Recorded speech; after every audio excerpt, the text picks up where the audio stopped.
Hello.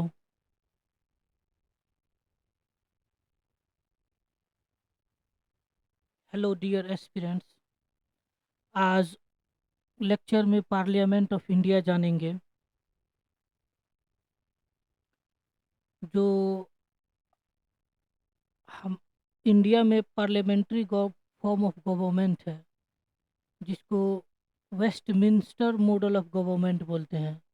Westminster इसलिए बोलते हैं क्योंकि वेस्टमिंस्टर लंदन में एक प्लेस है जहाँ पे ब्रिटेन की पार्लियामेंट फंक्शन करती है। और वेस्टमिंस्टर में जो ब्रिटेन की पार्लियामेंट है, वहीं पे पार्लियामेंट्री फॉर्म ऑफ गवर्नमेंट का ओरिजिन हुआ था। इसीलिए पार्लियामेंट्री फॉर्म ऑफ गवर्नमेंट कहीं भी हो, किसी भी कंट्री में, उसको वेस्टमिंस्टर मॉडल ऑफ गवर्नमेंट बोलते हैं। हाउस ऑफ द पीपल जो है, उसका अल्टरनेटिव नेम्स हैं Lok Sabha, lower house, first chamber. Council of state है, जिसको राज्यसभा भी कहा जाता है, अपर हाउस भी कहा जाता है, सेकेंड चैम्बर भी कहा जाता है, और हाउस ऑफ एल्डर्स भी कहा जाता है। हाउस ऑफ एल्डर्स इसलिए क्योंकि जो राज्यसभा है, उनके मेंबर्स की मिनिमम एज 30 इयर्स की होती है। यानी कि 30 इयर्स से कोई भी कम का व्यक्ति का इलेक्शन राज्यसभा में नहीं किया जा सकता है। और लोकसभा में होती है मिनिमम एज 25 इयर्स। और ये जो लोकसभा है, उसको लोअर हाउस कहा जाता है, और राज्यसभा अपर हाउस इसलिए कहा जाता है क्योंकि देखो, हिस्टोरिकल ट्रेडिशन से जो लोकसभा है और जो राज्यसभा है, लोकसभा को ब्रिटेन में हाउस ऑफ कॉमन्स बोला जाता है, और हाउस ऑफ कॉमन्स को लोअर हाउस कहा जाता है ब्रिटेन में। इसलिए हमारे जो कॉन्स्टिट्यूशन मेकर थे, उन्होंने पार्लियामेंट्री फॉर्म ऑफ गवर्नमेंट जो ब्रिटेन से अडॉप्ट किया, इसलिए वहाँ के जो हाउस ऑफ कॉमन्स को लोअर हाउस बोला जाता है। इसलिए हमारे लोकसभा को भी लोअर हाउस बोला जाता है, और राज्यसभा को जो हाउस ऑफ लॉर्ड्स ब्रिटेन में कहा जाता है, उसे अपर हाउस कहा जाता है ब्रिटेन में। इसलिए हमारे यहाँ भी इसको कहा जाता है ट्रेडिशन के आधार पे। फर्स्ट वाला ट्रेडिशन के आधार पे है, क्यों लोअर हाउस और क्यों अपर हाउस कहा जाता है। सेकेंड जो है order of constitution, order in constitution.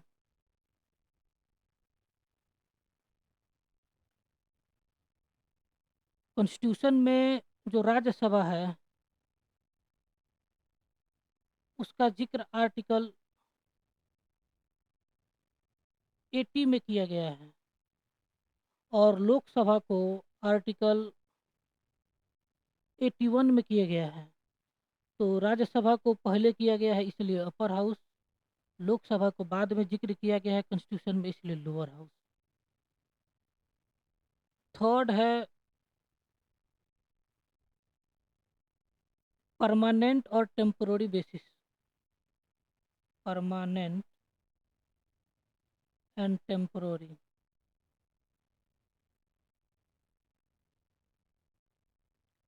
Lok Sabha जो है टेम्पोररी होता है, या तो 5 इयर्स के लिए होता है, या उससे कम उससे कम टाइम के लिए भी। यानी कि लोकसभा को कभी भी डिसॉल्व किया जा सकता है प्रेसिडेंट के द्वारा। ये टेम्पोररी होता है। 5 इयर्स का अगर उसका टर्म पूरा हो गया, तो इलेक्शन की जाती है, और उससे पहले प्रेसिडेंट लोकसभा को डिसॉल्व कर देते हैं। तो इसलिए ये टेम्पोररी है, तो इसको लोअर हाउस। और राज्यसभा जो है, ये कभी भी डिसॉल्व नहीं होती, ये परमानेंट बॉडी होती है। तो इसलिए ये अपर हाउस परमानेंट है, तो इसलिए अपर हाउस। ठीक है, ये तीन कारण है कि लोकसभा और राज्यसभा को क्यों अपर हाउस और लोअर हाउस कहा जाता है। एक ट्रेडिशन के आधार पे, जो कि ब्रिटेन से लिया गया है। और ब्रिटेन में हाउस ऑफ कॉमन्स को लोअर हाउस, इसलिए लोकसभा को लोअर हाउस। और हाउस ऑफ लॉर्ड्स को ब्रिटेन में अपर हाउस कहा जाता है, इसलिए राज्यसभा को हमारे इंडिया में अपर हाउस कहा जाता है। दूसरा, ऑर्डर इन कॉन्स्टिट्यूशन, राज्यसभा को आर्टिकल 80 में मेंशन किया गया है और लोकसभा को आर्टिकल 81 में। राज्यसभा को पहले मेंशन किया गया है इसलिए अपर हाउस, लोकसभा को बाद में मेंशन किया गया है इसलिए lower house. Lok Sabha temporary body है इसलिए lower house, Rajya Sabha permanent body है इसलिए अपर हाउस। और पार्लियामेंट को जो है पार्ट 5 में इंक्लूड किया गया है। हमारे कॉन्स्टिट्यूशन में 25 पार्ट्स हैं। 25 पार्ट्स में पार्ट 5 जो है आर्टिकल 79 टू आर्टिकल 121 तक जो है पार्लियामेंट के बारे में कॉन्स्टिट्यूशन में बात की गई है। और हमारे जो पार्लियामेंट के पार्ट्स हैं कौन कौन से हैं? लोकसभा है, राज्यसभा है और प्रेसिडेंट। प्रेसिडेंट भी पार्लियामेंट के पार्ट होते हैं। देखो, प्रेसिडेंट पार्लियामेंट में बैठते तो नहीं हैं। पार्लियामेंट में दो ही ऑर्गन होती है जो फंक्शन करती है, एक लोकसभा एक राज्यसभा। लेकिन प्रेसिडेंट जो है पार्लियामेंट से बाहर होते हैं, उसके बावजूद भी पार्लियामेंट के पार्ट है प्रेसिडेंट। इसलिए पार्ट है क्योंकि लोकसभा और राज्यसभा से जो बिल पास होती है वो प्रेसिडेंट के पास एसेंट के लिए जाती है। और प्रेसिडेंट अगर एसेंट दे देते हैं तो वो बिल एक्ट बन जाती है। इसलिए प्रेसिडेंट जो है पार्लियामेंट के पार्ट है। और जो यूएसए है, अमेरिका में, प्रेसिडेंट जो है वहाँ की कांग्रेस के पार्ट नहीं होते हैं। जो लॉ मेकिंग बॉडी है यूएसए में उसको कांग्रेस कहा जाता है, और हमारे यहाँ जो लॉ मेकिंग बॉडी है उसको पार्लियामेंट कहा जाता है। डिफरेंट कंट्रीज के जो लॉ मेकिंग बॉडी है उसके डिफरेंट डिफरेंट नाम है। आप उसको चाहे तो गूगल पे सर्च करके लिख सकते हैं कहीं पर, जिससे याद रखने में आपको आसानी हो। जो दो तरह के गवर्नमेंट होते हैं, एक पार्लियामेंट्री फॉर्म ऑफ गवर्नमेंट, एक प्रेसिडेंशियल फॉर्म ऑफ गवर्नमेंट। इसका डिवीज़न जो है किस तरह का रिलेशन होगा लेजिस्लेचर और एग्जीक्यूटिव बॉडी में, उसके आधार पे जो है लॉ मेकिंग बॉडी को दो भागों में बांटा गया है। एक पार्लियामेंट्री फॉर्म ऑफ गवर्नमेंट, एक प्रेसिडेंशियल फॉर्म ऑफ गवर्नमेंट। जो पार्लियामेंट्री फॉर्म ऑफ गवर्नमेंट है हमारे यहाँ यानी कि इंडिया और कनाडा में होता है, जिसमें लेजिस्लेटिव और जो एग्जीक्यूटिव बॉडी हैं वो इंटरडिपेंडेंट होते हैं। यानी कि जो जो एग्जीक्यूटिव हैं, मिनिस्टर्स हैं, वो लेजिस्लेचर के पार्ट होते हैं। वो मेंबर होते हैं लोकसभा या राज्यसभा के। और जो मेंबर होते हैं वही जो है मिनिस्टर्स बनते हैं। हालांकि 6 मंथ तक अगर कोई मेंबर, अगर लोकसभा अगर कोई पर्सन लोकसभा या राज्यसभा का सदस्य नहीं है, उसके बावजूद भी इंडियन कॉन्स्टिट्यूशन में ये प्रोविज़न किया गया है कि वो मिनिस्टर बन सकता है, लेकिन मिनिमम 6 मंथ के लिए। उसके बाद उसको किसी न किसी हाउस का मेंबर बनना ही पड़ेगा, वरना उसकी मिनिस्ट्री चली जाती है। तो जो ये लेजिस्लेचर और एग्जीक्यूटिव है पार्लियामेंट्री फॉर्म ऑफ गवर्नमेंट में, वो इंटरडिपेंडेंट होते हैं, एक दूसरे पर निर्भर करते हैं। लेकिन जो प्रेसिडेंशियल फॉर्म ऑफ गवर्नमेंट है जो कि स्पेशली यूएसए में है और आपको श्रीलंका में भी है, इसमें जो लेजिस्लेचर है और एग्जीक्यूटिव है वो दोनों सेपरेट बॉडी होते हैं। यानी कि इसमें किसी भी तरह का इंटर डिपेंडेंस नहीं होता है, डिपेंडेंसी नहीं होती है। जैसे कि एग्जीक्यूटिव जो है यूएसए में, जो मिनिस्टर्स हैं, हालांकि वहाँ पे मिनिस्टर्स टर्म नहीं चलता है, उनको सेक्रेटरीज कहा जाता है। सेक्रेटरीज कहा जाता है यूएसए में मिनिस्टर्स को। वो लेजिस्लेचर के पार्ट नहीं होते हैं, न ही वो जो हाउस ऑफ रिप्रेजेंटेटिव है या जो अपर हाउस सीनेट है वो उसके मेंबर नहीं होते हैं। वहाँ के प्रेसिडेंट जो है किसी भी बाहरी सदस्य को, बाहरी पर्सन को सेक्रेटरी बना देते हैं। जैसे कि वहाँ के फॉरेन मिनिस्टर को सेक्रेटरी ऑफ स्टेट कहा जाता है, सेक्रेटरी ऑफ स्टेट। और डिफेंस मिनिस्टर को सेक्रेटरी ऑफ डिफेंस कहा जाता है। ये सेक्रेटरीज वहाँ के कांग्रेस के मेंबर्स नहीं होते हैं, इसलिए ये जो लेजिस्लेचर और एग्जीक्यूटिव है सेपरेटली काम करता है प्रेसिडेंशियल फॉर्म ऑफ गवर्नमेंट में। ये आप समझ गए होंगे, मुझे आशा है। जो लोक राज्यसभा है उसकी क्या कंपोजिशन है, यानी कि कितने मेंबर्स होते हैं, वो फोर्थ शेड्यूल में इस चीज़ का जिक्र किया गया है। हमारे कॉन्स्टिट्यूशन में 12 शेड्यूल्स हैं। और राज्यसभा किस स्टेट से राज्यसभा में कितने मेंबर्स होंगे उसका जिक्र फोर्थ शेड्यूल में किया गया है। हमारे राज्यसभा का मैक्सिमम स्ट्रेंथ 250 है, यानी कि 250 मेंबर्स हो सकते हैं। इससे ज़्यादा मेंबर्स राज्यसभा में नहीं हो सकते हैं।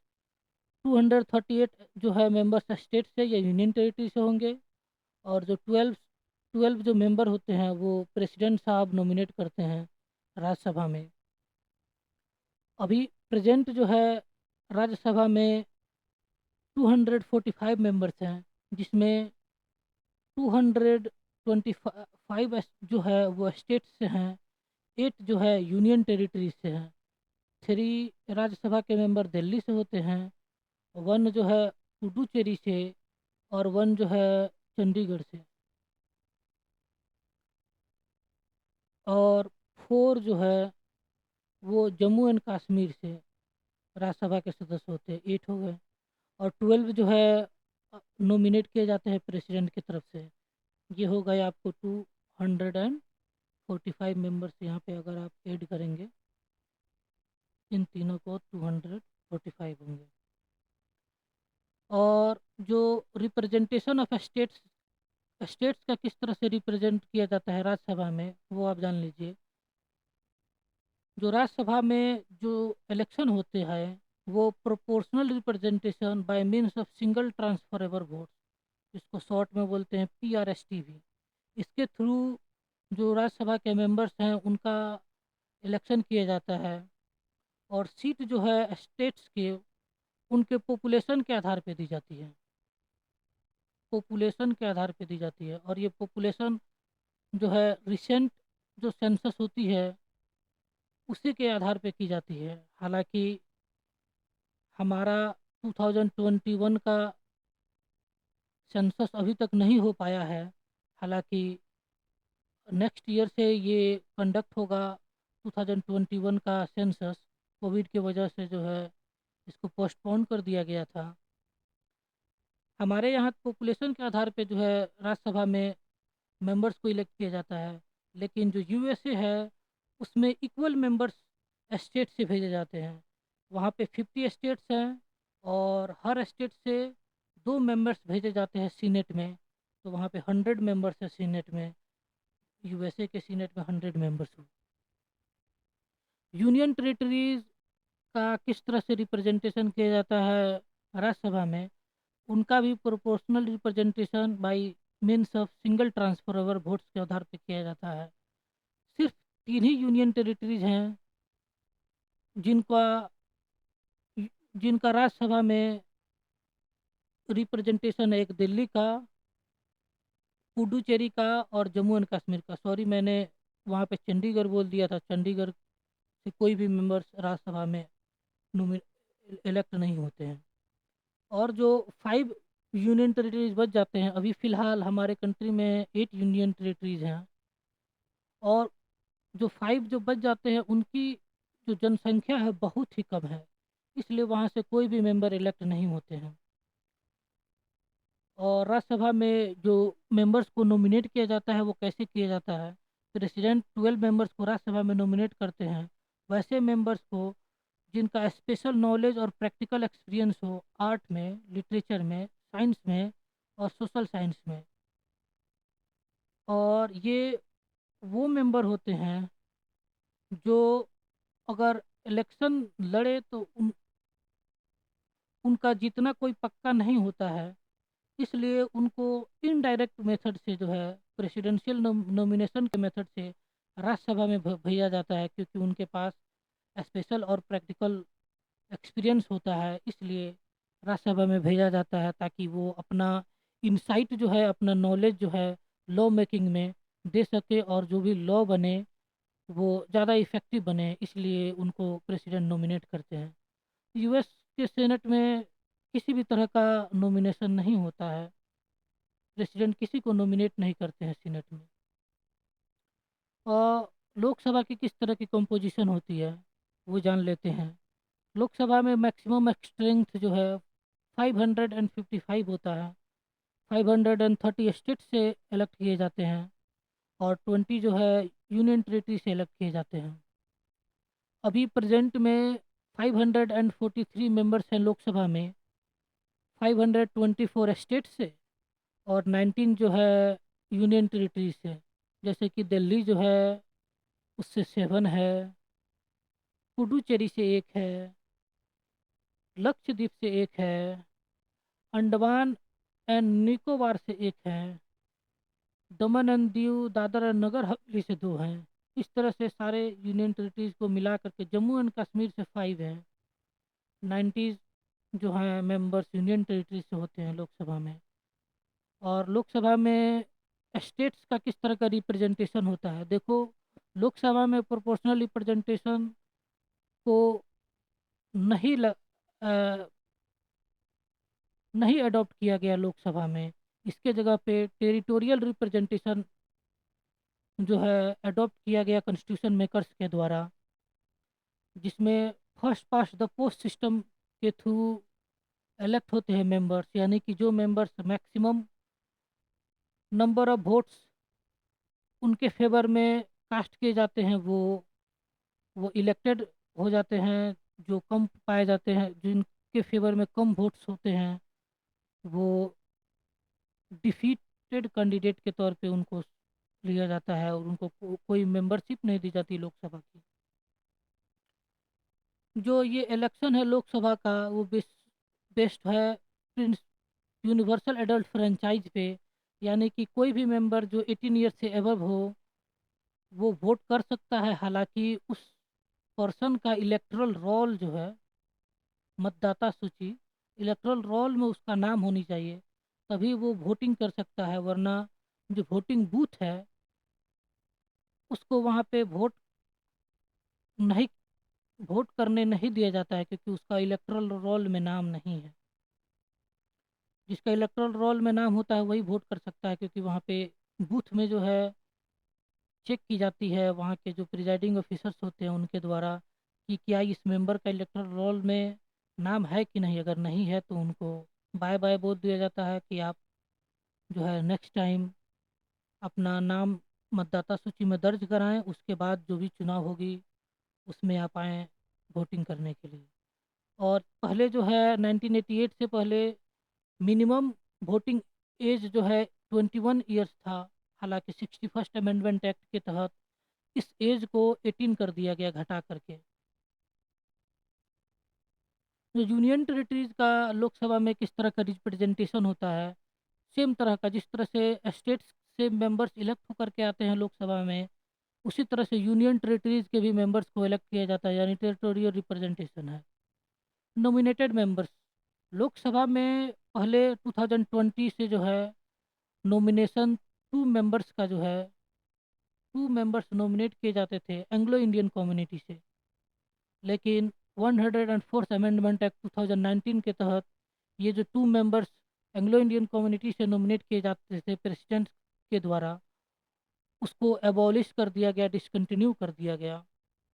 अब किसी भी मेंबर को नॉमिनेट नहीं किया जाता है लोकसभा में। ये एंग्लो इंडियन कम्युनिटी उन कम्युनिटीज़ को बोला जाता है जो जिनके दादा परदादा जो है वो ब्रिटेन से आकर के इंडिया में बस गए थे। जब इंडिया में ब्रिटेन का रूल था तब या उसके बाद, उन लोगों को बोला जाता है एंग्लो इंडियन कम्युनिटी। ये काफ़ी हद तक अब जो है इंडिया में असाइमिलेट हो गए हैं, क्योंकि अब इनमें और जो जो नॉर्मल इंडियन है, जो जिनका इंडियन ओरिजिन है, जो इंडिया में जन्मे हैं, दादा परदादा जिनके इंडिया में जन्मे हैं उनमें और इनमें कोई अब डिफरेंस नहीं रह गया है, इसलिए 104th अमेंडमेंट एक्ट के तहत एंग्लो इंडियन कम्युनिटी का जो नॉमिनेशन है उसको डिसकंटिन्यू कर दिया गया है। लोकसभा में किस तरह के इलेक्शन का सिस्टम है वो जान लेते हैं। टेरिटोरियल कॉन्स्टिट्यूएंसी के आधार पे जो है मेंबर्स को इलेक्ट किया जाता है, यानी कि पूरे कंट्री को जो है कॉन्स्टिट्यूएंसी में डिवाइड किया जाता है। अभी तक अभी 543 कॉन्स्टिट्यूएंसी है पूरे कंट्री को। पूरे कंट्री में को 543 कंस्टिट्यूएंसी में डिवाइड किया गया है, और हर एक कंस्टिट्यूएंसी से जो है एक मेंबर इलेक्ट होते हैं।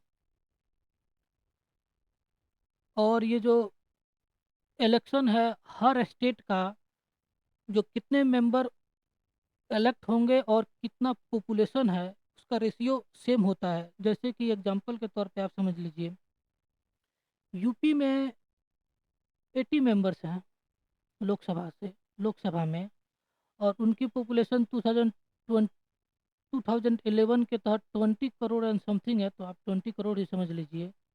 और बिहार जो है, बिहार में 40 मेंबर हैं और इसकी जनसंख्या 10 करोड़ के आसपास है। तो इसका आप रेशियो निकालेंगे तो ये होगा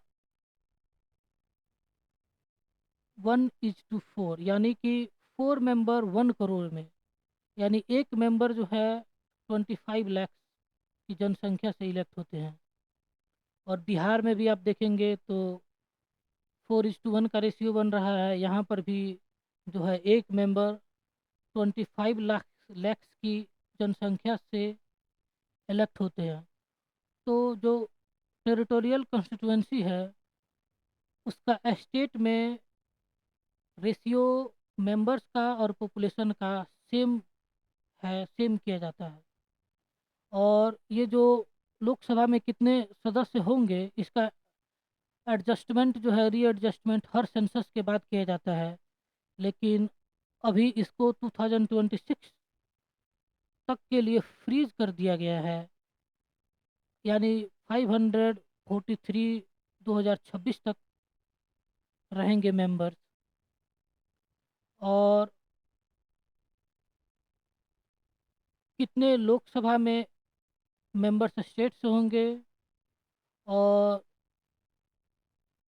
स्टेट को टेरिटोरियल कंस्टिट्यूंसी में डिवाइड किया जाता है। और ये जो डिवीज़न का मेथड है और कितने सीट्स किस स्टेट से होंगे और कितने स्टेट में कितने कंस्टिट्यूएंसी होगी, इसका जो डिवीज़न है, इसका जो प्रोसेस है डिलिमिटेशन कमीशन एक्ट के तहत किया जाता है। और यही कमीशन डिसाइड करती है किस स्टेट में कितने कंस्टिट्यूएंसी होगी और पूरे कंट्री में कितनी कंस्टिट्यूएंसी होगी। और लास्ट जो डिलिमिटेशन कमीशन एक्ट था वो 2002 में आई थी। अभी तक 4 ही डिलिमिटेशन कमीशन एक्ट आए हुए हैं।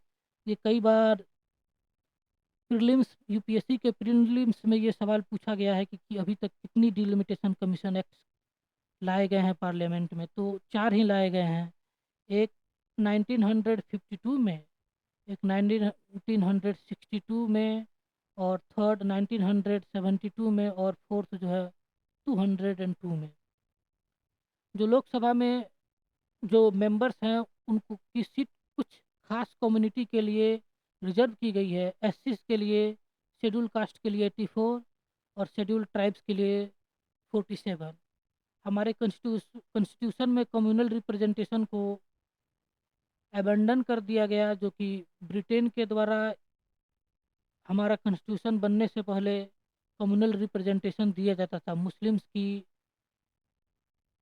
मेंबर्स को मुस्लिम ही इलेक्ट करते थे, और एंग्लो इंडियन के मेंबर्स को एंग्लो इंडियन ही इलेक्ट करते थे। तो ये वाला कम्युनल रिप्रेजेंटेशन जो था उसको अबंडन कर दिया गया, त्याग दिया गया, इसको अडॉप्ट नहीं किया गया था हमारे कॉन्स्टिट्यूशन मेकर्स के द्वारा।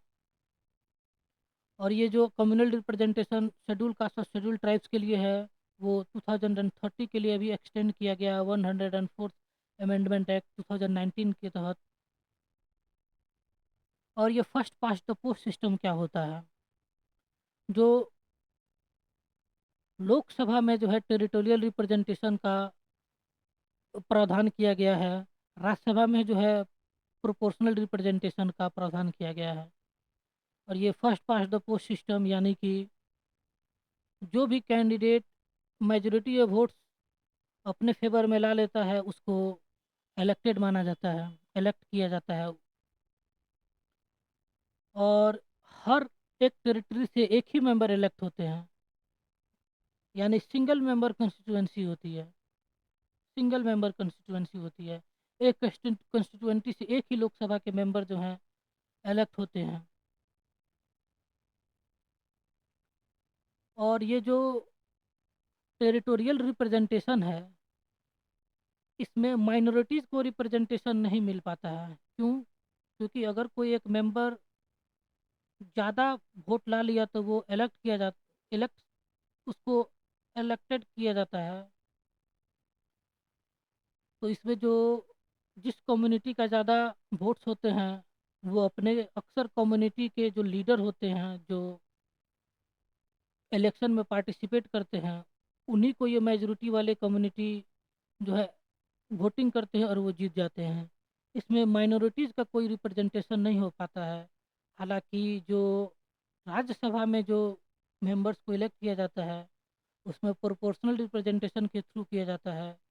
तो इसमें माइनॉरिटीज़ का शेयर आसानी से हो पाता है। कैसे?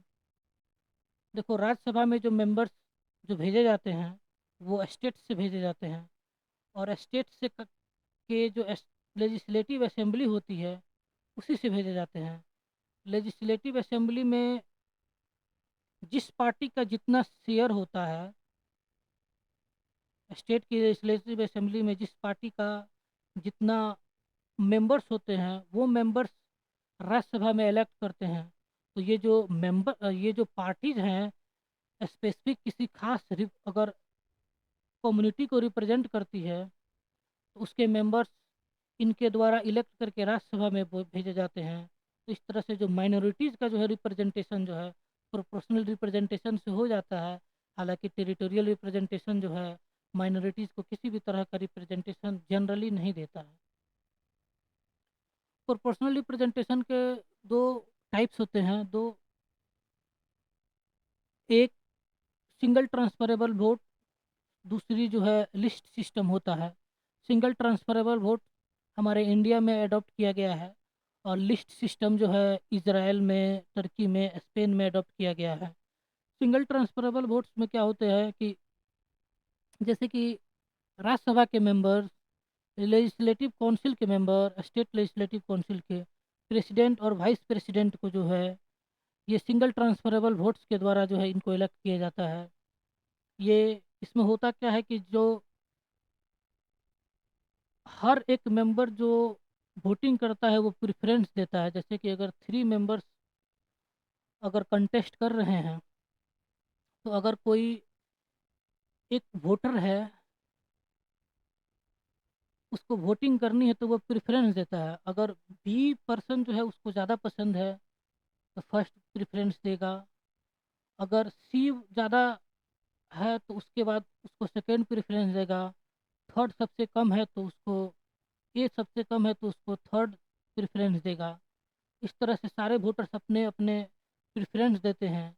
और जिस भी मेंबर को ज़्यादा प्रेफरेंस फर्स्ट पोजीशन पे मिलता है उसको इलेक्ट किया जाता है। और जिसको सबसे कम मिलते हैं उसके जो वोट्स हैं वो दूसरे कैंडिडेट को ट्रांसफ़र किया जाता है। ये थोड़ा सा कॉम्प्लिकेटेड प्रोसेस होता है, समझना एक बार में थोड़ी सी डिफ़िकल्ट है। उसको नेक्स्ट टाइम मैं ज़्यादा डिटेल से पिक्टोरियल फॉर्म में समझा दूंगा नेक्स्ट लेक्चर्स में। और जो लिस्ट सिस्टम है इसमें क्या है कि वोटर्स जो है पार्टी को वोट करते हैं, इंडिविजुअल को वोट नहीं करते हैं। और सिंगल ट्रांसफरेबल वोट्स में है, इसमें इंडिविजुअल्स को वोटिंग की जाती है। और पार्टी जो है जितनी वोट्स उसको मिलती है, जितनी परसेंट वोट्स उसको मिलती है उतनी ही परसेंट जो है उसके लिए सीट जो है पार्लियामेंट में उसको दी जाती है। वोट शेयर के आधार पर पार्टी को अगर 5% वोट मिले हैं तो उसको 5% सीट्स मिलेंगे पार्लियामेंट में। ये लिस्ट सिस्टम होता है। प्रोपोर्शनल रिप्रेजेंटेशन के क्या क्या डिमेरिट्स हैं? एक, ये जो बड़ा ही डिफ़िकल्ट सिस्टम है, इसको समझना वोटर्स के लिए आसान नहीं होता है। और इसमें क्या है कि मल्टीपल पॉलिटिकल पार्टी जो है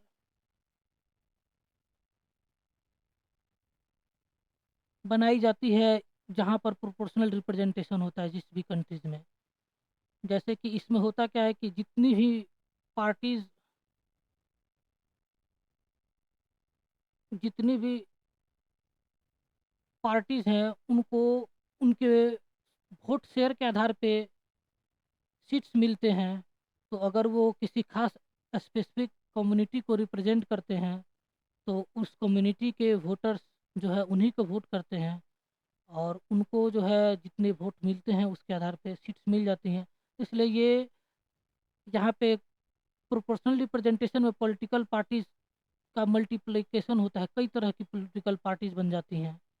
ये प्रोपोर्शनल रिप्रेजेंटेशन हाईली एक्सपेंसिव होता है, और इसमें बाई इलेक्शन का कोई स्कोप नहीं होता है। यानी कि अगर कोई जो इलेक्टेड मेंबर है अगर उसकी डेथ हो गई या अपने पद से रिजाइन कर दिया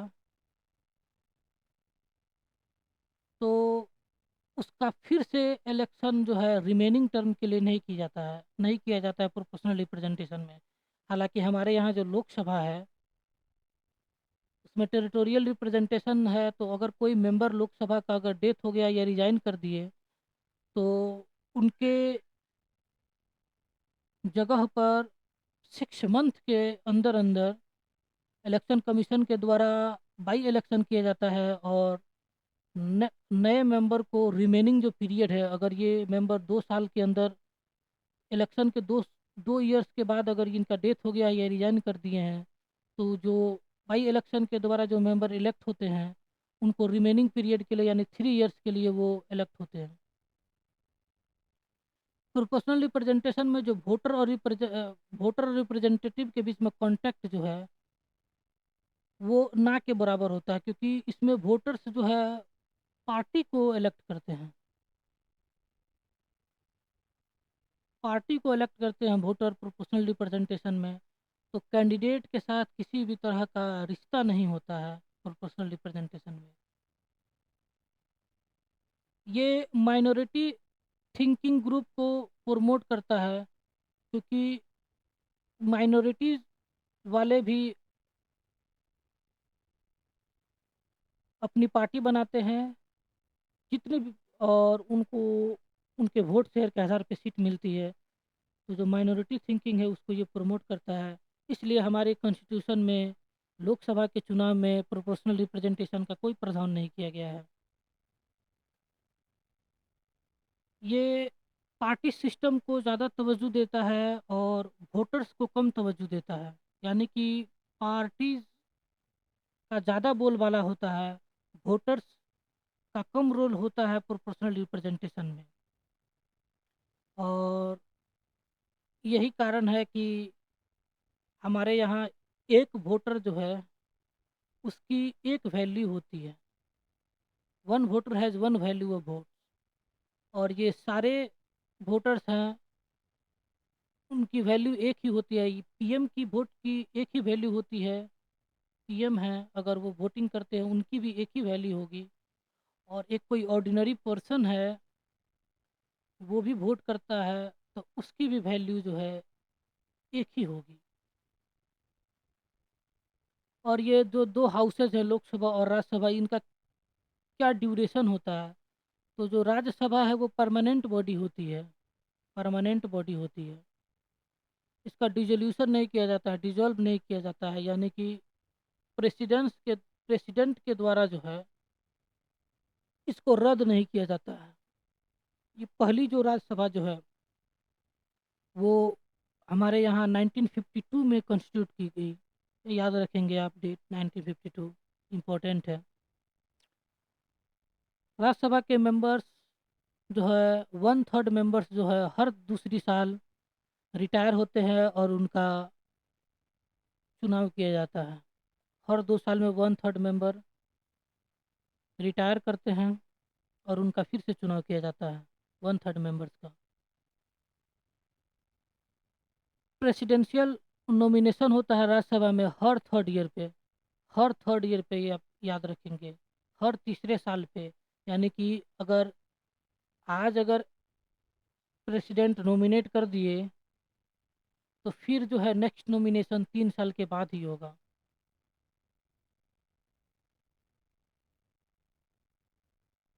और कॉन्स्टिट्यूशन ने जो राज्यसभा के टर्म है उसको फिक्स नहीं किया गया है कि कितने साल के राज्यसभा का टर्म होगा। हालांकि इसको रिप्रेजेंटेशन ऑफ पीपल्स एक्ट 1951 है, उसमें जो है राज्यसभा के मेंबर्स का टेन्योर 6 ईयर किया गया है। ये सवाल इम्पोर्टेंट है, कई बार प्रीलिम्स में पूछी जाती है कि क्या राज्यसभा के जो मेंबर्स का टर्म है उसको कॉन्स्टिट्यूशन ने फिक्स किया है। नहीं, उसको कॉन्स्टिट्यूशन ने फिक्स नहीं किया है, उसको रिप्रेजेंटेशन ऑफ पीपल्स एक्ट 1951 में ने फिक्स किया है। और लोकसभा की क्या ड्यूरेशन है, ये कंटिन्यूइंग चैम्बर नहीं है, इसको कभी भी डिजोल्व किया जा सकता है। नॉर्मली तो ये 5 ईयर्स के लिए इलेक्ट होते हैं लोकसभा के मेंबर्स।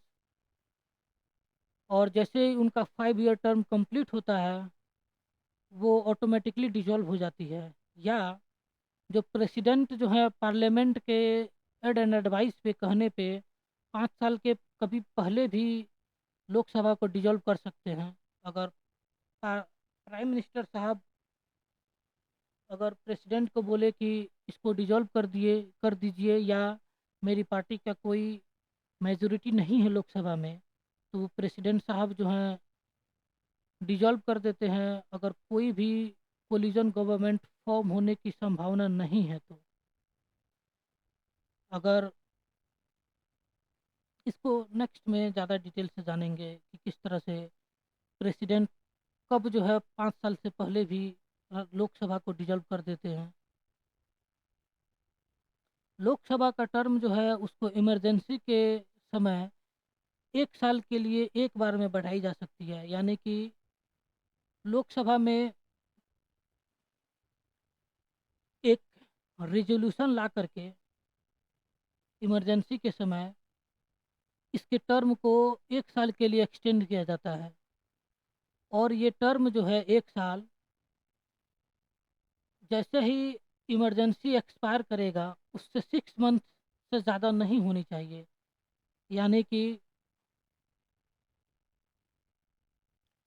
ये जो, जैसे मान लो कि आज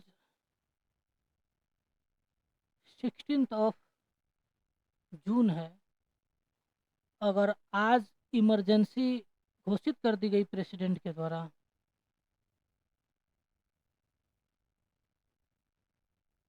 और ये जो लोकसभा का जो टेन्यूर है उसको अगर 1 साल के लिए एक्सटेंड किया गया और प्रेसिडेंट ने इमरजेंसी सिर्फ 7 मंथ्स के लिए घोषित किया है, तो ये जो है जून से 7 तक जनवरी 2026 में इमरजेंसी एक्सपायर कर जाएगा। इससे ज़्यादा से ज़्यादा जो है जो लोकसभा का टर्म एक्सटेंड किया जा सकता है नेक्स्ट 2000 जुलाई 2026 तक। इससे ज़्यादा एक्सटेंड नहीं किया जा सकता है। इससे पहले जो है नेक्स्ट लोकसभा का इलेक्शन कराई जाएगा इलेक्शन कमीशन के द्वारा।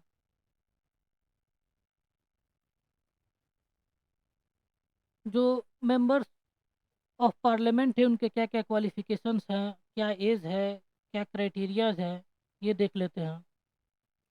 जो मेंबर ऑफ पार्लियामेंट हैं वो इंडियन सिटीजन होनी चाहिए। दूसरा, इलेक्शन कमीशन के द्वारा जिस भी पर्सन को ऑथराइज किया गया है उसके सामने ये जो मेंबर्स जो हैं जो पार्लियामेंट के लिए इलेक्ट होना चाहते हैं वो ओथ और अफर्मेशन जो है वो शपथ लेते हैं इलेक्शन कमीशन के द्वारा ऑथराइज पर्सन के पास।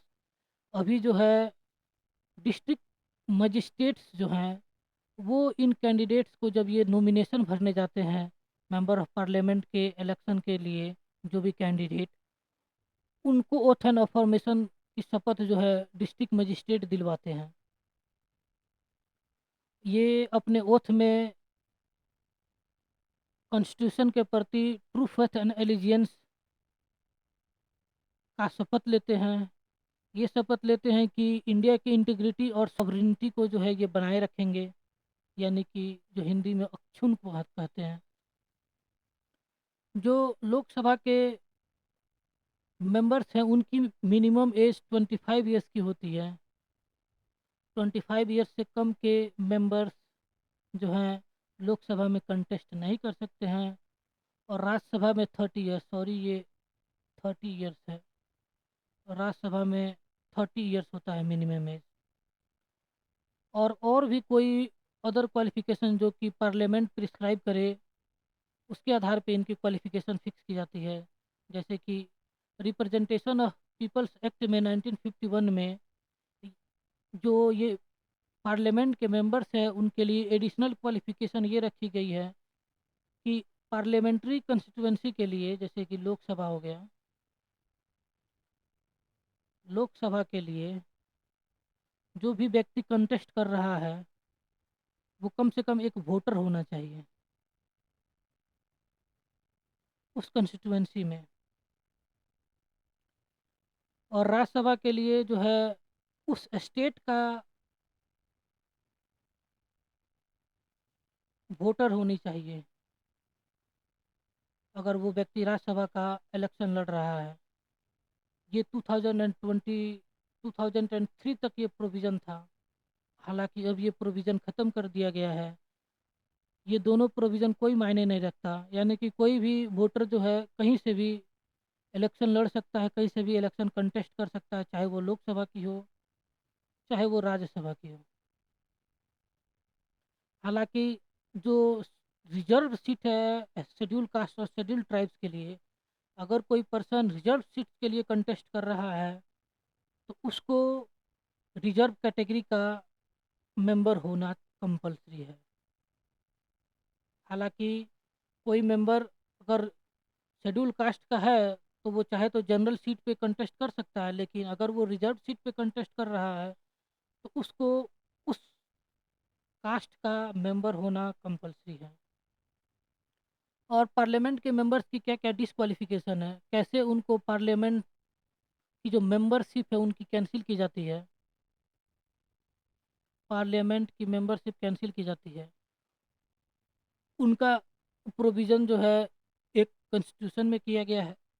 कॉन्स्टिट्यूशन प्रोविजनल कॉन्स्टिट्यूशन कॉन्स्टिट्यूशन के प्रोविज़न के अनुसार उनकी मेंबरशिप रद्द की जा सकती है।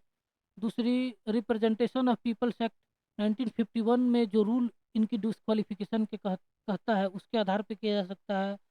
और तीसरा जो है डिफेक्शन के आधार पे, जो एंटी डिफेक्शन लॉ है, एंटी डिफेक्शन लॉ 1985, ये लाया गया था 52nd कॉन्स्टिट्यूशनल अमेंडमेंट एक्ट 1955 के तहत। ये एंटी डिफेक्शन लॉ जो कहता है उसके आधार पे भी मेंबर्स का डिस्क्वालिफिकेशन किया जा सकता है। और इनका क्या क्या प्रोविज़न है इन तीनों में ये जान लेते हैं। कॉन्स्टिट्यूशन के प्रोविज़न के आधार पे एक इलेक्टेड मेंबर को डिस्क्वालीफाई किया जा सकता है अगर वह ऑफिस ऑफ प्रॉफिट होल्ड करता है, यानी कि ऐसे पोस्ट पे वो व्यक्ति बैठा हो जिसको गवर्नमेंट की तरफ से सैलरी मिलती हो, गवर्नमेंट की तरफ से सैलरी मिलती हो, उसको ऑफिस ऑफ प्रॉफिट कहा जाता है। हालांकि ऑफिस ऑफ प्रॉफिट जो है प्रेसिडेंट के पद को और गवर्नर के पद को ऑफिस ऑफ प्रॉफिट नहीं माना जाता है। और अगर वो किसी कोर्ट के द्वारा उस व्यक्ति को अनसाउंड माइंड अगर डिक्लेयर कर दिया गया, यानी कि उसकी मानसिक स्थिति सही नहीं है, अगर किसी कोर्ट ने ये डिक्लेयर कर दिया है, तो वो जो मेंबर ऑफ पार्लियामेंट है उसको डिस्क्वालीफाई कर दिया जाता है हाउस से। तीसरा जो है अनडिस्चार्ज इंसॉल्वेंट, यानी कि अगर कोई मेंबर है पार्लियामेंट का, अगर उसको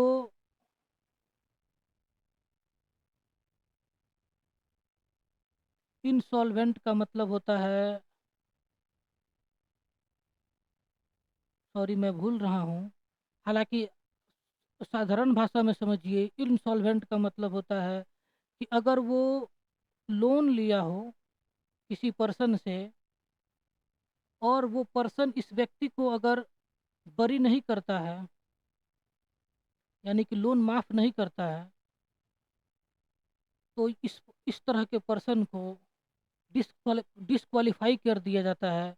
या अगर वो बैंक से लोन लिया हो बहुत ही ज़्यादा मात्रा में, और बैंक जो है इसको इंसॉल्वेंट जो है दिवालिया घोषित कर दे उस व्यक्ति को, इंसॉल्वेंट का मतलब दिवालिया होता है, तो वो डिस्क्वालीफाई हो जाता है। इसलिए कि अगर उसने लोन ले रखा है वो व्यक्ति, वो मेंबर ऑफ पार्लियामेंट, तो अपना जो फंक्शन है एज अ मेंबर के तौर पे वो सही तरह से नहीं करेगा, वो पैसे कमाने के चक्कर में रहेगा, वो घूस लेने के चक्कर में रहेगा, करप्शन करेगा, इसलिए उसको इस प्रोविज़न के आधार पे डिस्क्वालीफाई किया जाता है।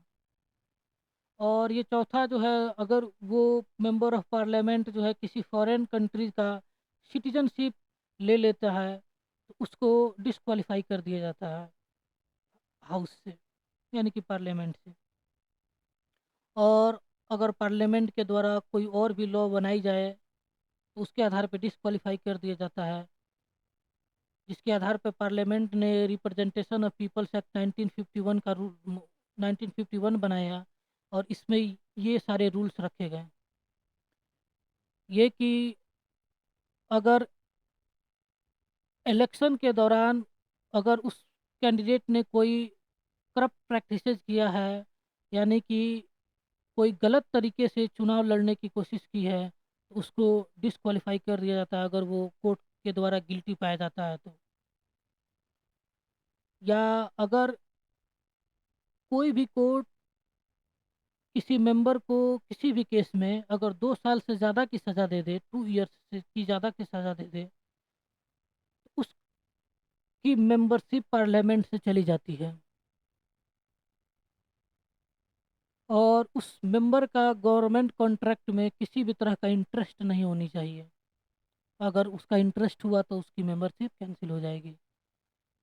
और वो मेंबर जो है किसी भी कंपनी में डायरेक्टर के पद पे या मैनेजिंग डायरेक्टर के पद पे नहीं होनी चाहिए। किसी भी कॉरपोरेशन में, किसी भी कंपनी में जिसमें गवर्नमेंट का कम से कम 25% का शेयर हो, यानी कि किसी कंपनी में अगर गवर्नमेंट का कम से कम 25% शेयर हुआ, और उस कंपनी में कोई मेंबर अगर डायरेक्टर के पद पे है या मैनेजिंग डायरेक्टर के पद पे है, उसकी मेंबरशिप कैंसिल कर दी जाती है, क्योंकि ये मेंबर जो हैं गवर्नमेंट ऑफ इंडिया से सैलरी ले रहे हैं इस पद पे होते हुए, क्योंकि 25% तो है ना, कम से कम मिनिमम 25% है।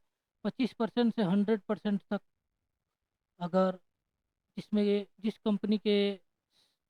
कंपनी में गवर्नमेंट का शेयर हुआ उसमें managing director member of parliament नहीं हो सकते हैं।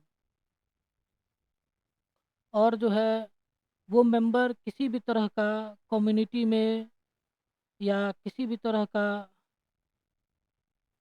जो ग्रुप्स हैं उसमें दुश्मनी न फैलाएं, यानी कि जो बांटने की राजनीति है कास्ट के आधार पे, रिलीजन के आधार पे, उसको अगर वो व्यक्ति प्रमोट करता है या किसी भी तरह का ब्राइबरी लेता है, किसी भी तरह का घूस लेता है, और ये कन्विक्टेड किसी कोर्ट द्वारा अगर उसको दोषी करार किया जाता है तो उसकी मेंबरशिप पार्लियामेंट से चली जाती है। वो मेंबर अगर किसी भी तरह का सोशल क्राइम करता है, जैसे कि अनटचेबिलिटी जो है, छुआछूत छुआछूत की को प्रमोट करता है, डॉरी लेता है या सती प्रथा को प्रमोट करता है, तो अगर उसको किसी कोर्ट ने इस सोशल क्राइम के लिए पनिश किया है, कन्विक्ट करार दे दिया है, दोषी करार दे दिया है, तो उसकी मेंबरशिप चली जाती है। जो कॉन्स्टिट्यूशन के प्रोविज़न के आधार है, ये सारे जो प्रोविज़न्स हैं उनका, और रिप्रेजेंटेशन ऑफ पीपल्स एक्ट के तहत जो भी प्रोविज़न्स हैं, इन पे जो अंतिम फैसला जो है प्रेसिडेंट का होता है कि क्या ये मेंबर जो है इन सारे प्रोविज़न्स को वायलेट करता है, रिप्रेजेंटेशन ऑफ पीपल्स एक्ट के प्रोविज़न्स को या कॉन्स्टिट्यूशन के प्रोविज़न्स को। तो प्रेसिडेंट जो है, ये इनका डिसीजन फाइनल होता है कि उस मेंबर को डिस्क्वालीफाई किया जाए या नहीं किया जाए। थर्ड जो डिस्क्वालिफिकेशन का क्राइटेरिया है वो है डिफेक्शन के क्राइटेरिया। जो एंटी डिफेक्शन लॉ जो है 52nd अमेंडमेंट एक्ट 1955 के तहत 10th शेड्यूल को ऐड किया गया कॉन्स्टिट्यूशन में। पहले कॉन्स्टिट्यूशन में जो ओरिजिनल कॉन्स्टिट्यूशन बना था उसमें सिर्फ 8 ही शेड्यूल थे, बाद में 4 शेड्यूल ऐड किए गए।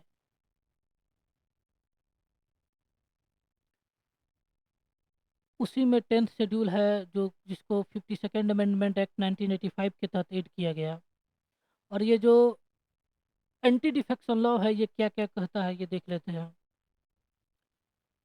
अगर कोई मेंबर ऑफ पार्लियामेंट किसी जिस पॉलिटिकल पार्टी के टिकट से इलेक्ट हुआ है, उस पॉलिटिकल पार्टी की अगर वो मेंबरशिप छोड़ देता है तो उसकी सदस्यता खत्म हो जाती है पार्लियामेंट से, क्योंकि उस पार्टी के टिकट पे इलेक्ट हुआ है और वो दूसरी पार्टी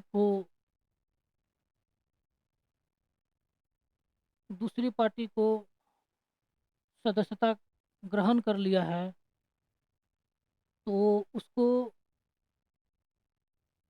पार्टी स्विचिंग के वजह से उसकी सदस्यता रद्द कर दी जाती है।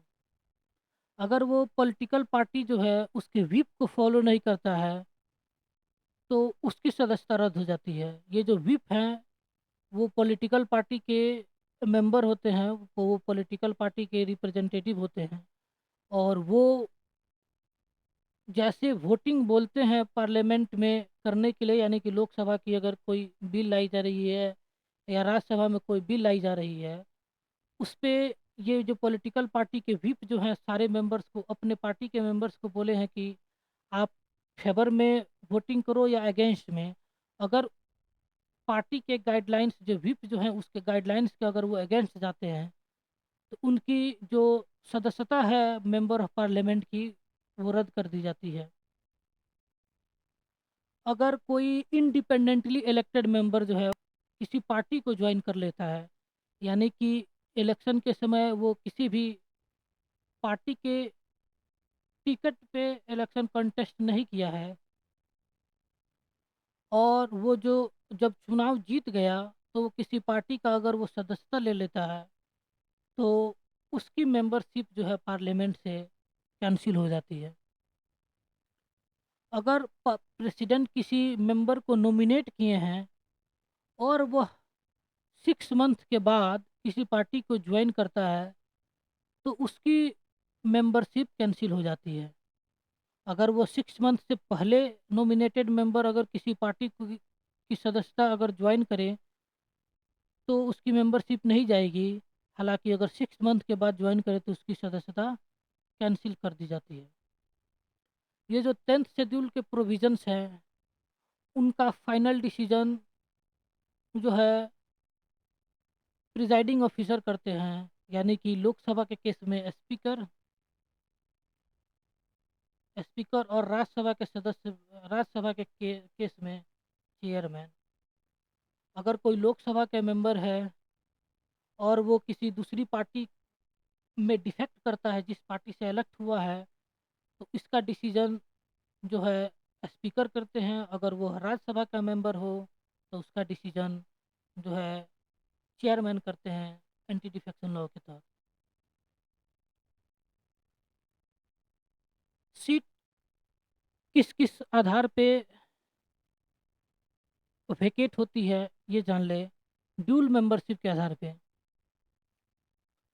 अगर कोई मेंबर जो है दोनों हाउस के लिए इलेक्ट हुआ है, यानी कि लोकसभा के लिए भी और राज्यसभा के लिए भी, तो ये दोनों हाउस का मेंबर हो गया, तो उसको 10 डेज के अंदर अंदर ये हाउस को बताना होता है कि मैं फला हाउस को छोड़ रहा हूँ, जैसे कि राज्यसभा को छोड़ रहा हूँ और लोकसभा को ज्वाइन कर रहा हूँ।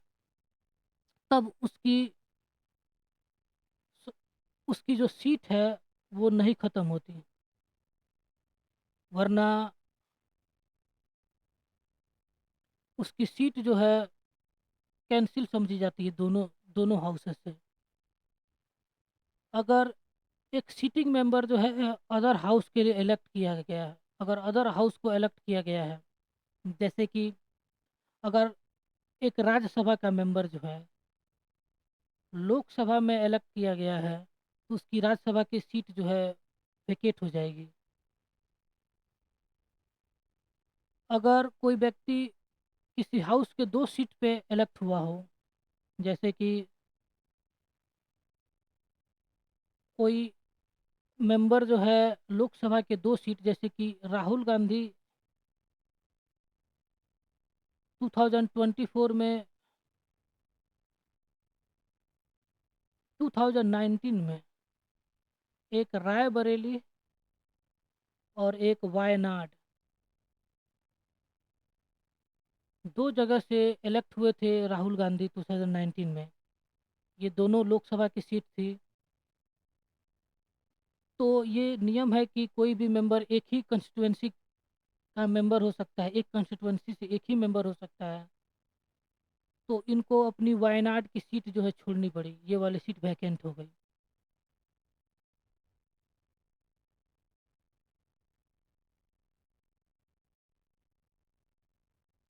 और कोई भी मेंबर जो है दोनों हाउसेस का मेंबर नहीं हो सकता है, कोई भी पर्सन दोनों हाउसेस के मेंबर नहीं हो सकता है, राज्यसभा और लोकसभा का। और जो स्टेट लेजिस्लेचर है, कोई भी, यानी कि कोई भी एक पर्सन जो है, कोई भी एक पर्सन, वो पार्लियामेंट का मेंबर और स्टेट लेजिस्लेचर का मेंबर दोनों का एक साथ नहीं हो सकता है। उसकी कोई उसको कोई उसको किसी न किसी सीट को छोड़ना पड़ता है। अगर वो 14 डेज के अंदर अंदर वो अगर स्टेट लेजिस्लेचर के, के सीट से अगर वो रिजाइन नहीं करता है, तो उसकी पार्लियामेंट की सीट जो है वैकेंट हो जाती है।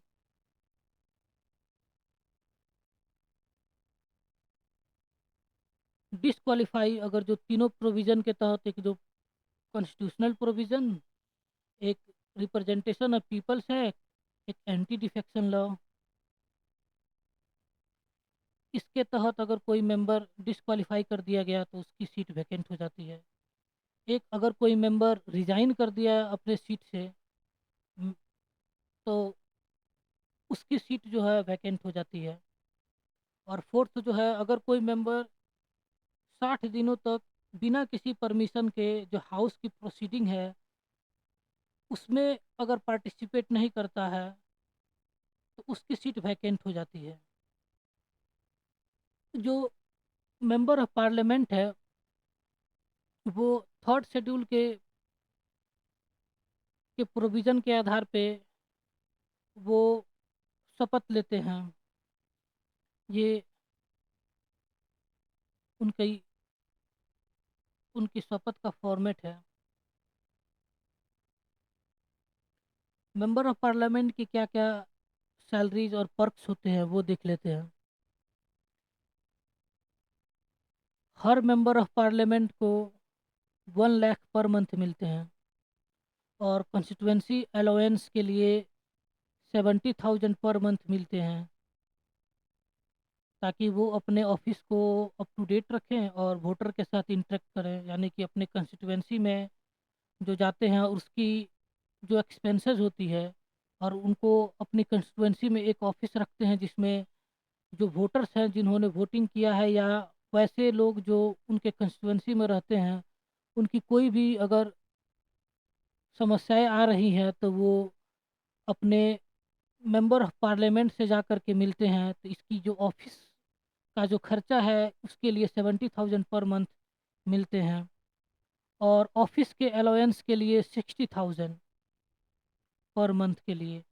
अगर वो मेंबर ऑफ पार्लियामेंट के सेशन में पार्टिसिपेट करते हैं तो हर रोज़ का उनका डेली अलाउंस 2,000 रुपये है, और फ़ोन और इंटरनेट का चार्ज है 1.5 लाख रुपए एवरी ईयर उनको मिलते हैं, और 34 डोमेस्टिक फ़्लाइट्स उनके लिए या उनकी फैमिली के लिए फ्री ऑफ कॉस्ट में दी जाती है गवर्नमेंट की तरफ से, और 5,000 यूनिट ऑफ इलेक्ट्रिसिटी जो है उनको फ्री में मिलते हैं, और 40,000 किलोलीटर ऑफ वाटर जो है उनको फ्री में वाटर की फैसिलिटीज़ मिलती है। इनकी जो हाउसिंग है वो प्राइम नेबरहुड में होती है, यानी कि बहुत ही पॉश एरियाज में इनको रहने का प्रोविज़न किया जाता है। अगर कोई व्यक्ति हाउस नहीं लेता है गवर्नमेंट की तरफ से, जो भी हाउस अलॉट की गई है, अगर वो नहीं लेता है तो उसको 2 लाख का मंथली अलाउंस दिया जाता है। ये बहुत ही ज़्यादा है। उनका पेंशन जो है मेंबर ऑफ पार्लियामेंट का 25,000 पर मंथ होता है, यानी कि अगर कोई भी व्यक्ति एक बार अगर इलेक्ट हो गया, चाहे वो कितने भी दिनों के लिए हो या कितने भी मंथ के लिए, तो उसको रिटायरमेंट के बाद जो है 25,000 पर मंथ मिलते हैं। और आज का लेक्चर बस यहीं तक। एक एडिशनल इन्फॉर्मेशन दे देता हूँ। आप इस वीडियो के डिस्क्रिप्शन में चले जाएंगे, उसमें आपको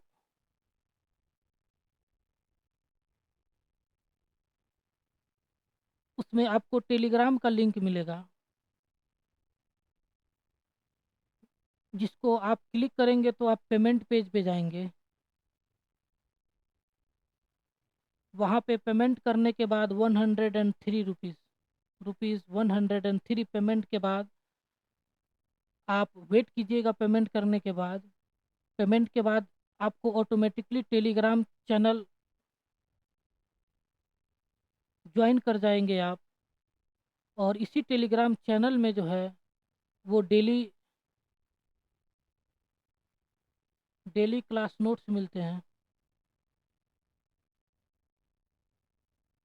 दूसरी, चैप्टर वाइज जो है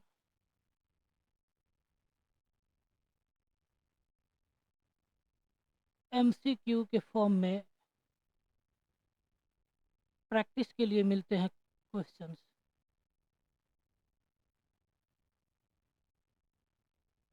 प्रैक्टिस के लिए क्वेश्चंस मिलते हैं, और क्लासेस की डेली अपडेट्स मिलते हैं।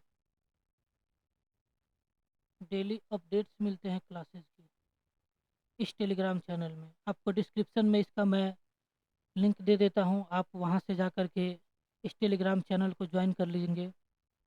Thank you very much for listening today's lecture. मिलते हैं कल के लेक्चर में। अभी पार्लियामेंट का लगभग 2 पार्ट बाकी है। अभी हमने आज पार्लियामेंट का पार्ट 1 पढ़ा। कल और परसों पार्ट 2 एंड पार्ट 3 हम पढ़ लेंगे। Thank you very much for attending today's lecture।